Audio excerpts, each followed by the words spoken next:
Didn't God initiate this marriage? How'd he do it?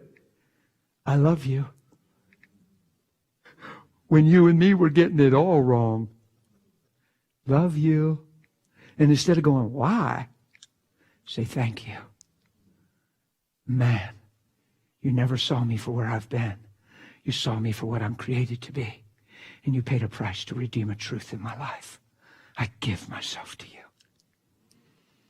you. That's the good news.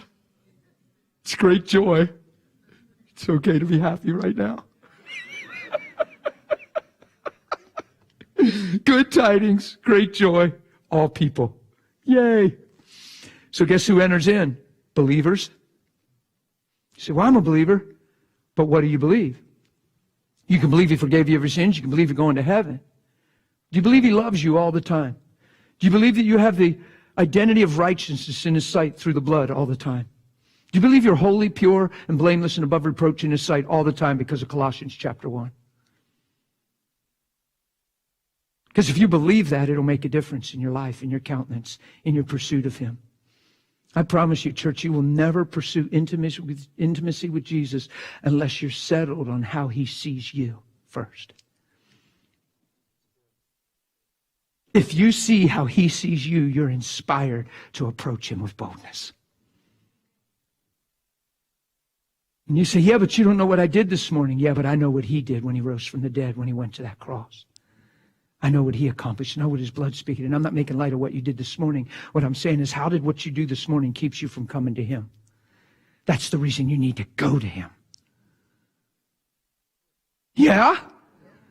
Because here's what happens. You start to let your identity revolve around what you did this morning, so that grays your identity out. That grays your ability to see how he sees you. Now you're nothing more than what you just did. Now you value yourself less than who you really are, and then you keep living up to the low value which you behold yourself in, and that's called a cycle. And because your heart's alive and you care, that cycle starts to condemn you and crush you. And you cry inside. And you feel like you're dying inside because you don't want to be there, which means you're not as lost as you think because you care.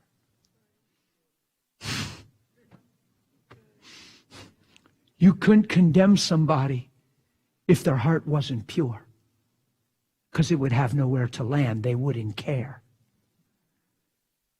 Condemnation wouldn't even be a factor if somebody was as bad as the condemned person thinks they are.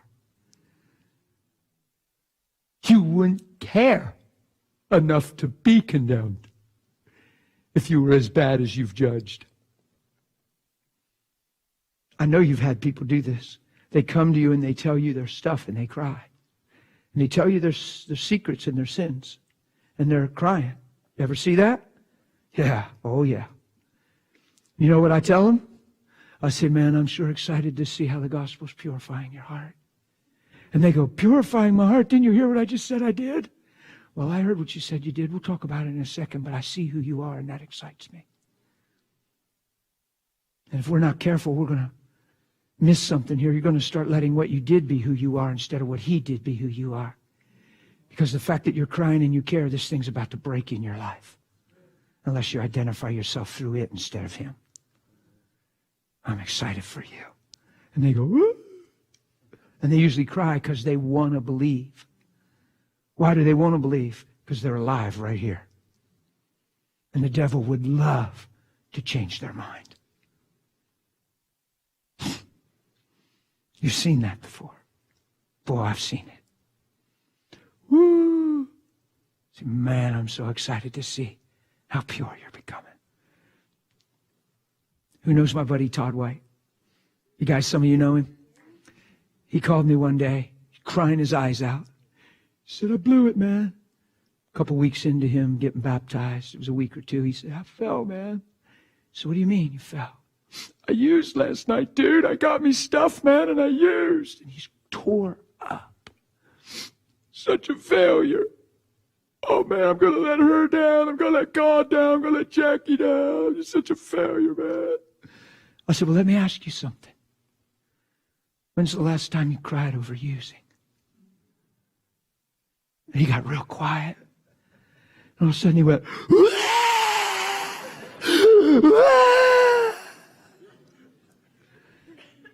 I said, man, you're so close to being free, it's ridiculous.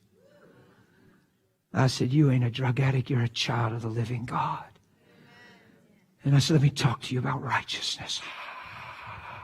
That sure beats, you did what? You can't be doing that. And then showing up at church and singing loud. You're nothing but a hypocrite, man. You can cause everybody to stumble. Dude, you got to get your act together. In fact, until you quit using, you shouldn't even open the Bible. The Bible's holy. You're going to defy the Bible, man.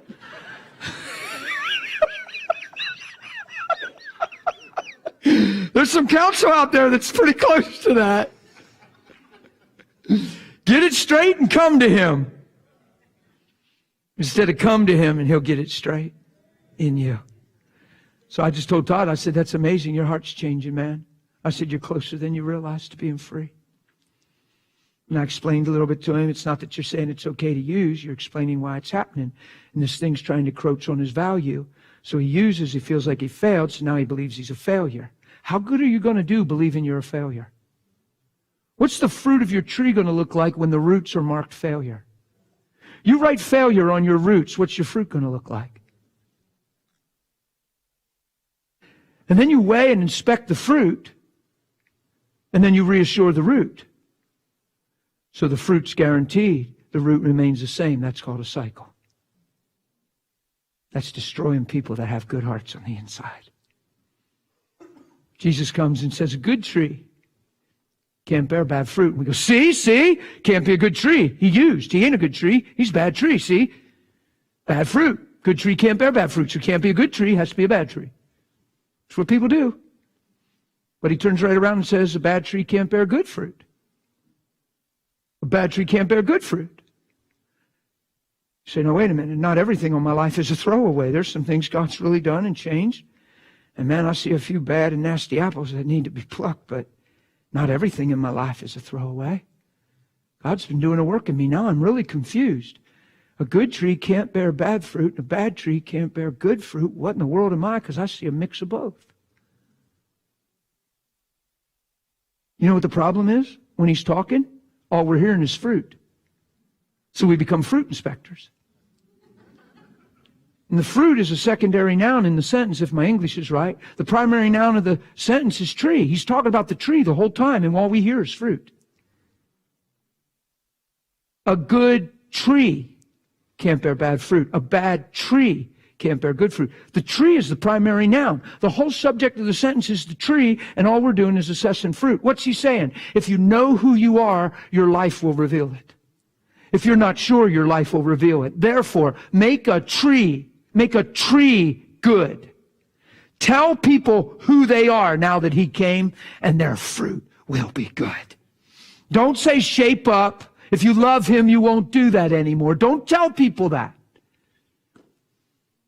You see, well, the Bible says if you love me, you obey me. Yeah, but that's in relationship. If you love me, you obey me. It's simple. If you love me, you don't have to try to obey me. You obey me because you love me. But if you tell people, well, if you love him, do it right. That's a legalistic challenge, and men will get crushed through that teaching. Are you hearing? So make a tree good, and the fruit will be what? Make a tree bad.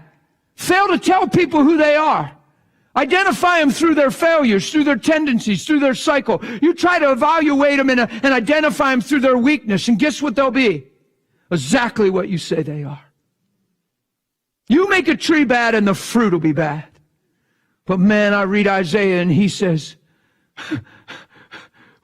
we are trees of righteousness, the planting of the Lord. Why? That we might be blessed, that he might be glorified. Please tonight, if you're a confessing Christian, if you've prayed a prayer, if you've been water baptized, if you've been baptized in the Spirit, please do yourself the biggest favor. Ask yourself why you're a Christian. And if your why isn't to bring glory to his name and bring honor to his name and love others, reevaluate what you're doing. Because the whole reason we're Christians is for his great name. Not blessing, not well-being. Come on.